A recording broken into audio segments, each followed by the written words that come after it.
आजची पिढी जी आहे ना ती खूप स्मार्ट आहे, खूप हुशार आहे, खूप टॅलेंट त्यांच्यामध्ये आहे. पण ना ते कुठेतरी थोडेफार दिशाहीन आहेत. थोडीफार त्यांची वाट ना चुकलेली आहे. त्यामुळे ना ते योग्य असा विचार करू शकत नाही. 15 ऑगस्ट आपला स्वातंत्र्य दिन. 15 ऑगस्ट 1947 ला आपण स्वतंत्र झालो, ब्रिटिशांपासून मुक्त झालो. 15 ऑगस्टला आपण झेंडावंदन करतो, सगळीकडे झेंडा फडकवतो आणि खूप घोषणा करतो. त्या घोषणांनी आकाश अगदी दुमदुमून जाते. एवढ्या घोषणा आपण करतो.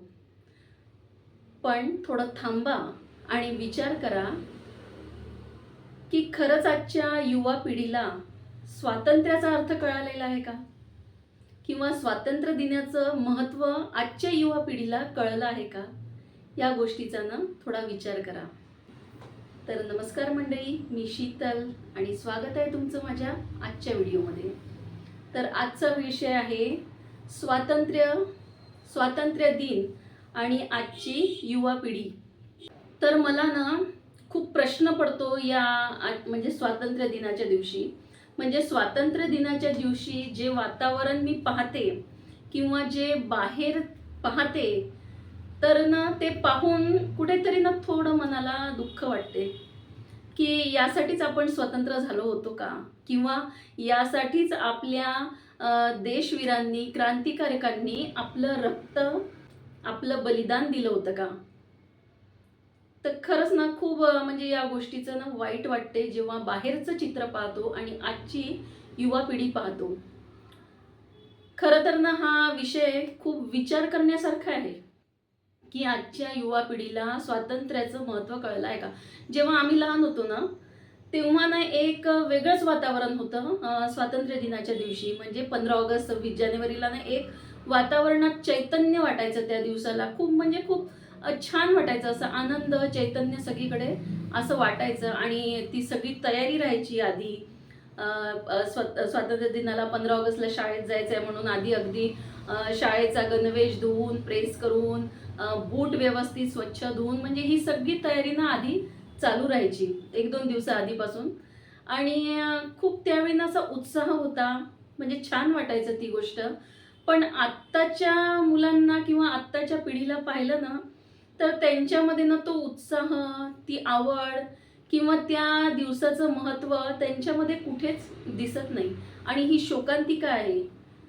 तर आपण ना त्यांना त्या गोष्टीचं म्हणजे आपल्या देशासाठी बलिदान केलेल्या क्रांतिकारकांचं, त्या वीर जवानांचं आपण त्यांना महत्त्व पटवून देण्यात कुठेतरी कमी पडतोय की काय असं वाटायला लागलंय आता.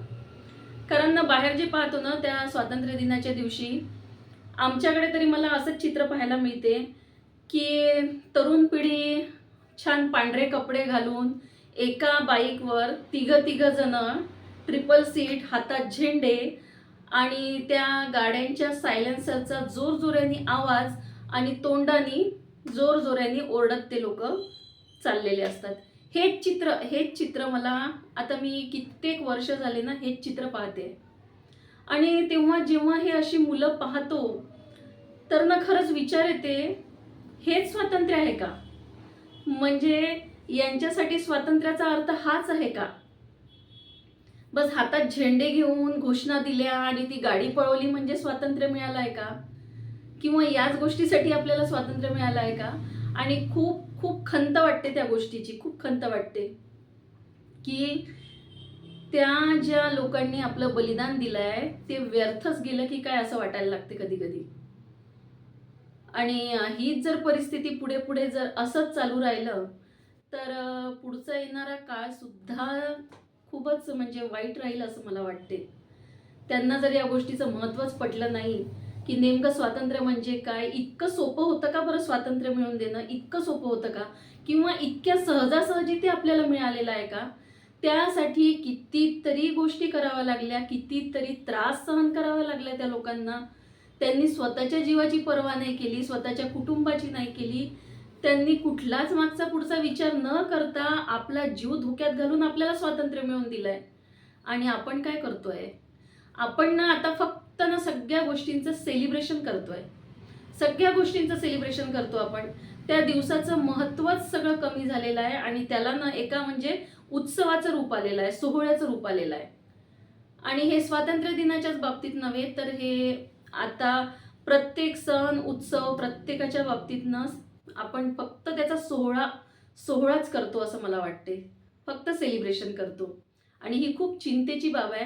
आज माझं हे बोलणं कदाचित आजच्या पिढीला पटणार पण नाही. पण ना हीच सत्य परिस्थिती आहे.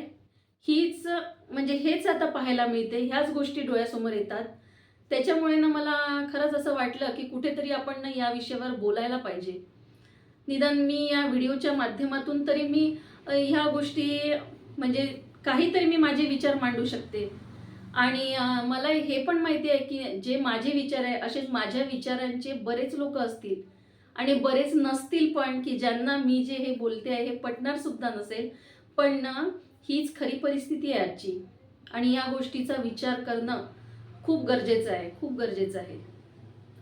तर हेच माझेच विचार मला व्हिडिओच्या माध्यमातून म्हणजे लोकांसमोर आणायचे होते आणि त्यासाठी म्हणून मी हा व्हिडिओ बनवत आहे. आणि तुम्ही मला नक्कीच सांगू शकतात की मी जे बोलते आहे ते बरोबर आहे की चुकीचं आहे आणि या गोष्टीचा कुठेतरी विचार व्हायला हवा की नको. तर तुम्ही तुमचं मत मला नक्कीच कमेंट बॉक्समध्ये तुम्ही मला कळवू शकता.